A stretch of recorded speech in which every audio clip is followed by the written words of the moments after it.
One of my most successful clients started planning their exit 10 years before they ultimately sold their business. The business is worth about $1 million when we started and was sold for well over $100 million by the time we finished. Planning your exit is a process that will pay big dividends for you in the future when you sell your company. The first step to a successful exit plan is to understand how much your company is worth now and why. The best way to do this is have a third party perform an appraisal of the company. And an appraisal not just that tells you the number, but why the number is what it is. Typically, the appraisal document will point out ways in which you can improve the value of your business over time. Second, determine your time horizon. The nature of the planning you need to perform and carry out if you want to exit within 6 months is different from a 5-year or even a 10-year time horizon. Your time horizon will determine which steps are realistically feasible. Next, identify your financial objectives.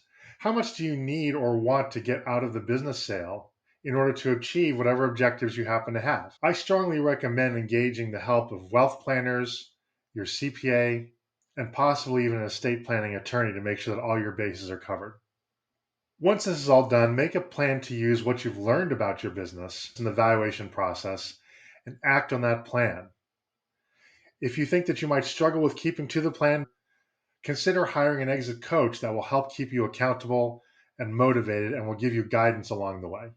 On a quarterly basis, make sure that you're making constant progress towards whatever you need to do to maximize the value of your business over time. At a minimum, every year you should update the valuation to make sure that the things that you are doing are making an impact on the business value. Hold yourself accountable, hold your team accountable. Make sure that everybody is accomplishing what they need to be doing in the way that it needs to be done on the timeline that it needs to be done.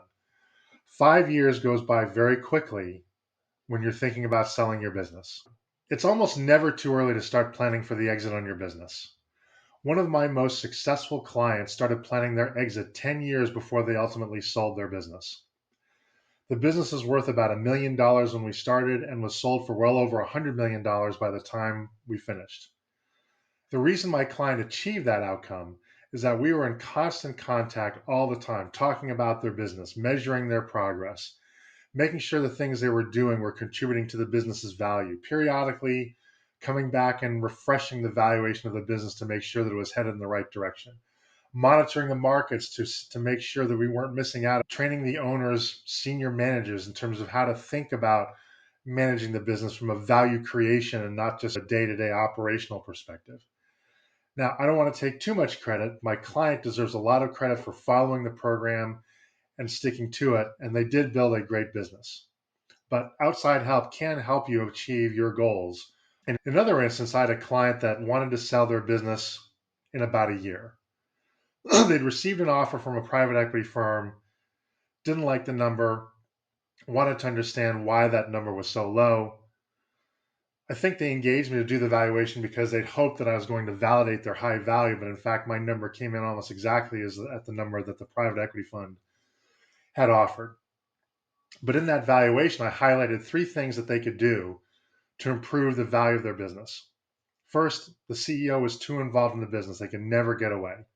They made a lot of money, but as soon as the CEO left, or at least the owner thought that as soon as they would go on even a 2-week vacation, they just simply didn't trust their business to not collapse while they were gone.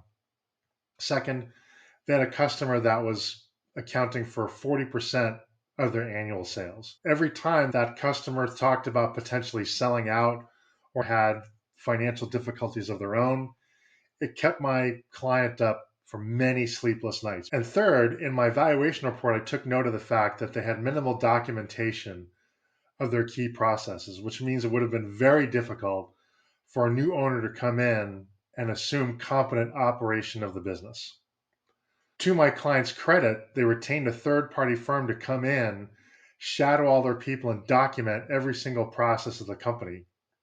So I was put in a neat set of hard copy binders, as well as a searchable PDF library, so that every process of the business, from client onboarding to posting job announcements, even to cleaning the bathrooms, all was documented in a process. So as a result, the same private equity fund actually came back with an offer that was 2.5 times higher than the original one.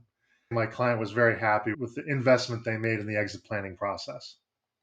The funny thing about exit planning is that a lot of business owners come to the realization that once they prepare their business for sale and make it the most saleable asset possible, they no longer want to sell the business.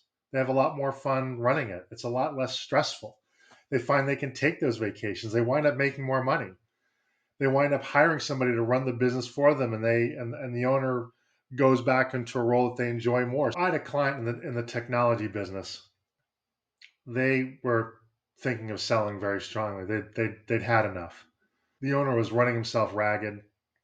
His family was tired of having an absentee husband and father, and they wanted to sell the business. And after I did the valuation, I told my client that your business is not worth very much, but it could be worth a lot more. And he said, I'll do whatever needs to be done. I'm not afraid of hard work. And I told him the problem is you're working too hard in the business. The business is so dependent upon you that you think that you're being a hero and you think that you're making the business more valuable, but in fact, you're taking value away from the business. Your employees never have the chance to fail on their own and learn. They simply wait for you to come in as a hero and save the day. What you need to do is you need to make yourself less available. You need to give employees clear direction. You need to give employees processes that they can follow. You need to let them fail. You need to let them grow. You need to let them evolve into the kind of people that can eventually take over responsibility for and ownership of the company. So with great difficulty, my client learned how to delegate, and my client started to learn how to disappear. And we did this for a couple of years. And in one of our annual touch base meetings, he said, I don't think I need to sell anymore. I said, why is that? I said, I'm only working 20 hours a week. My team's doing a great job, and I'm clearing $1 million a year. I don't know where I'm going to get that kind of gig again once I sell my company. So I think I'm going to hang on to it. It's funny, he apologized because he thought he was wasting my time. I told him I thought it was the absolute best outcome that I could have hoped for. I'm happy whether a client sells a business or not. Candidly, I get paid whether you sell the business or not, and that's by design. If I only got paid when you sold your business, I'm going to be giving you advice that is going to nudge you towards selling your business, but I don't care about that. What I care about is whether your outcome is the one that you want, that is the best one for you. 6 months from now, a year from now, 5 years from now. And if that means you wind up hanging on to the business and living your best life, that's all I can ask for. And if I played a role, that's fantastic. Thanks for watching this installment of Your Business Value. And if you received value from this video, please subscribe and let me know in the comments what topics you would like me to cover next.